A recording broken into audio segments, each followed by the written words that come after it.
Well, this is my 3D printer just in a disassembled mode, so I just removed the cover. So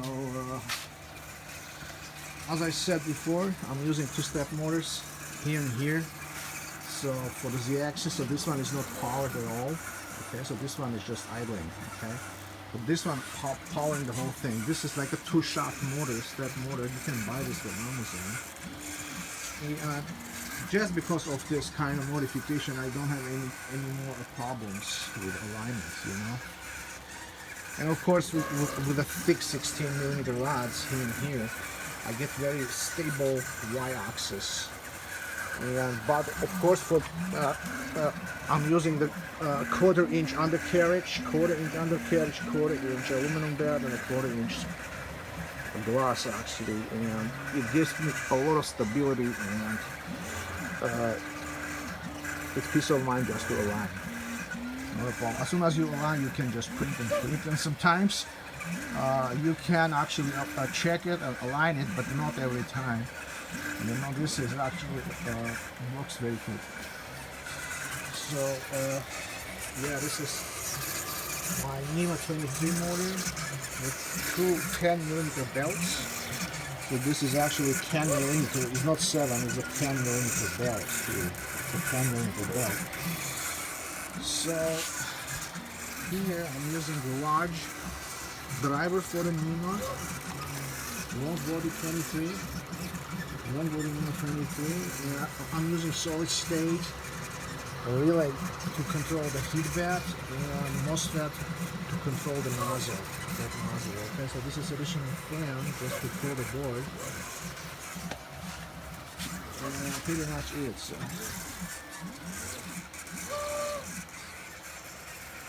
Yeah, everything built out of aluminum. Yeah, I just use aluminum to modify the bed. And also I'm using 3 screws actually for cable alignment, not 4 used in a traditional stock printers. They usually use 4 actually screws in order to align the bed, but I'm using 3 actually, 1, 2 and 3. Okay, so 3 for alignment. So this is actually M5. I think it's a M5 metric screws. So instead of M3 used in a traditional printers, I'm using heavy-duty springs and a heavy-duty M5 screws. Alright, so as soon as you align that, you can print and print, so no problem with that. Yeah, I do that. I also do the special isolation with the foam, then I put the cork, and then I put aluminum sheet. And then foam, cork, and aluminum, very thin aluminum sheet under the table. Very nice isolation. So it just heat up to 90 degrees in maybe like 8 minutes, even less than that. So it's very easy to print high temperature filaments like a PET and ABS. I actually don't deal with the PLA at all, so I don't like the PLA. It's not the best plastic.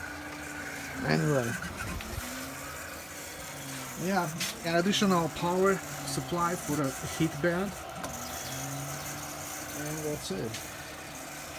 Some LED lights. Okay, and I can turn it on, turn it off from here.